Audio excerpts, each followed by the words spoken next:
নমস্কার, আপনাদের সকলকে স্বাগত। আজকে আমি আপনাদেরকে একটা স্ট্রিট ফুড করে দেখাবো। এই স্ট্রিট ফুডটা তৈরি করা খুবই সহজ আর খেতে অসাধারণ লাগে।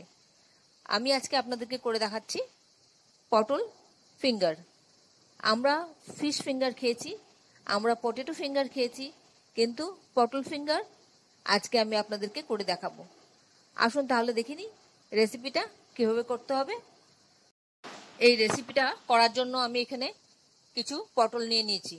এই পটলগুলি আমি ভালো করে ধুয়ে পরিষ্কার করে নিয়ে এসেছি। এবার আমি এগুলিকে দিয়ে কিভাবে করতে হবে সেটা আমি আপনাদেরকে দেখাচ্ছি। আমি একটা করে পটল নেব, তার দুটো ধার আমি কেটে বাদ দিয়ে দেব। এইভাবে দেখুন, এইভাবে কেটে দিলাম। তারপর ভেজিটেবল পিলার দিয়ে খোসাটা ছাড়িয়ে নেব। খোসাটা আমি সবটা ছাড়িয়ে নেব না, খানিকটা রাখবো, খানিকটা ছাড়িয়ে নেব।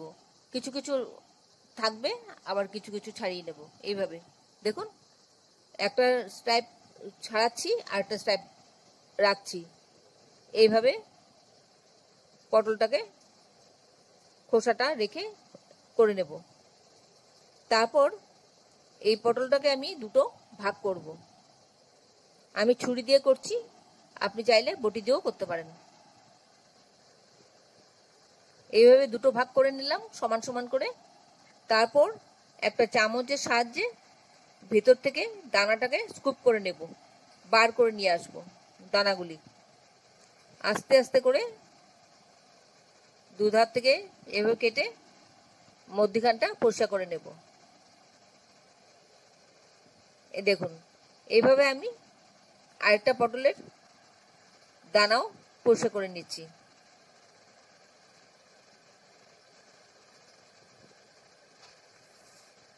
আমার পরিষ্কার করা হয়ে গেল।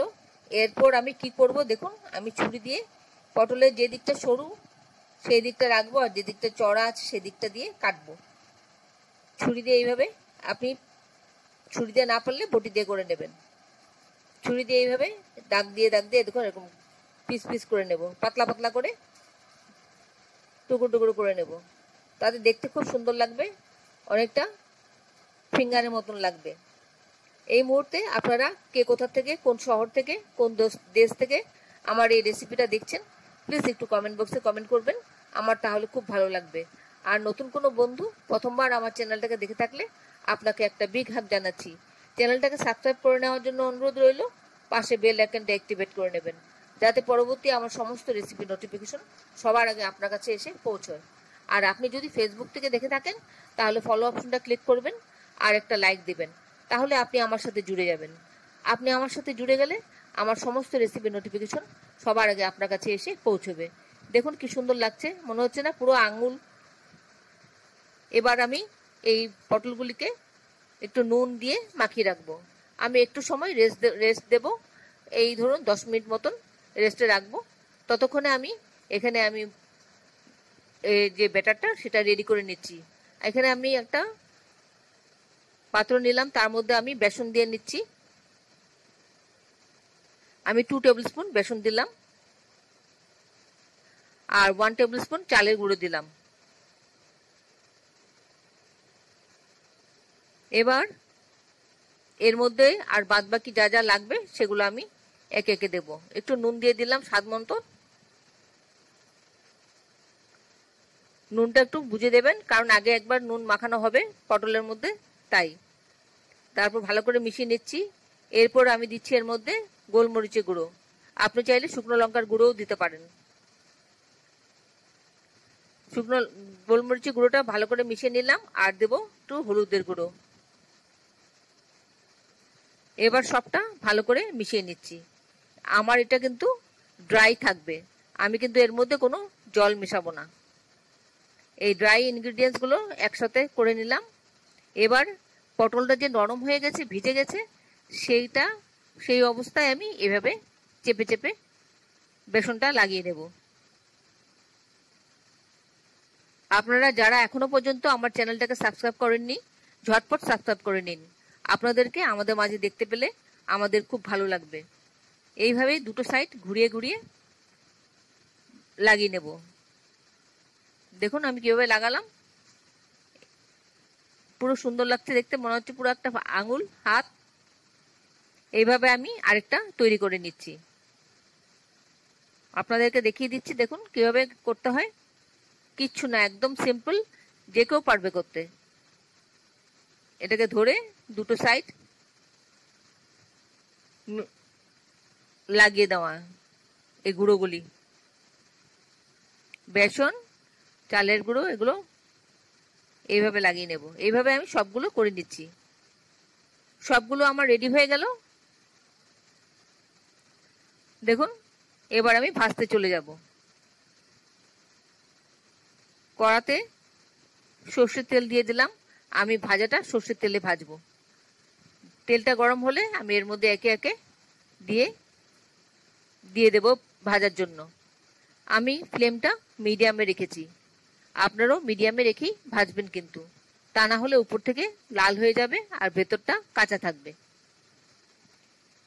এইভাবে একে একে আমি দিয়ে দেব, যতটা হয় দিয়ে ভেজে দেব। আমি গোল্ডেন ব্রাউন হওয়া পর্যন্ত এগুলিকে ভাজবো। আপনাদের যদি কোনো প্রশ্ন থাকে আমার এই রেসিপি সম্পর্কে, অবশ্যই কমেন্টসে জানিয়ে দেবেন, আমি আপনাদের প্রশ্নের উত্তর দিয়ে দেব।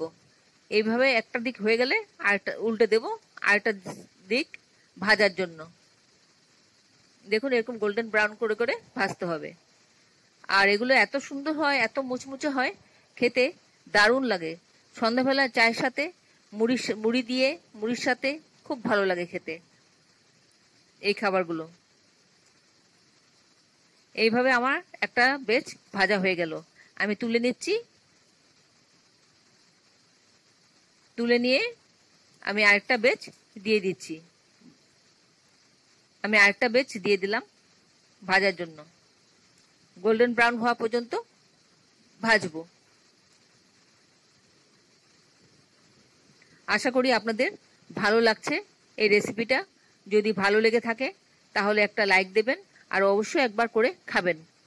আর বন্ধুদের সাথে অনেক অনেক শেয়ার করবেন, যাতে অন্যরাও এভাবে তৈরি করে খেতে পারে।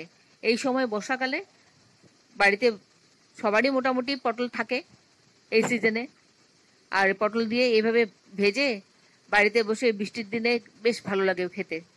মুড়ি দিয়ে খেতে খুব ভালো লাগবে। এইভাবে আমার দুটো বেচ ভাজা হয়ে গেল, আমার রেডি হয়ে গেল। আমি পরিবেশন করে নিলাম টমেটো সস দিয়ে। আপনারা এইভাবে করে খাবেন। এতক্ষণ ধৈর্য ধরে আমার এই রেসিপিটা দেখার জন্য আপনাদেরকে অসংখ্য অসংখ্য ধন্যবাদ। আপনারা সকলে ভালো থাকবেন, সুস্থ থাকবেন, ঈশ্বরের কাছে এই কামনা করি। আর এই ধরনের নতুন নতুন রেসিপি দেখতে আমার চ্যানেলটাকে সাবস্ক্রাইব করে নেবেন, পাশে বেল আইকনটা অ্যাক্টিভেট করে নেবেন, যাতে পরবর্তী আমার সমস্ত রেসিপির নোটিফিকেশন সবার আগে আপনার কাছে এসে পৌঁছয়। দেখুন কত খাস্তা হয়েছে, শুনতে পেয়েছেন? তাহলে এইভাবে টমেটো সস দিয়েও খেতে বেশ ভালো লাগে। খাবেন, করবেন আর খাবেন। তাহলে ভিডিওটা আজকে এখানে শেষ করছি। আবার দেখা হবে আপনাদের সাথে অন্য কোনো এক রেসিপিতে। আপনারা সবাই ভালো থাকবেন, নিজের খেয়াল রাখবেন আর সুস্থ থাকবেন। নমস্কার।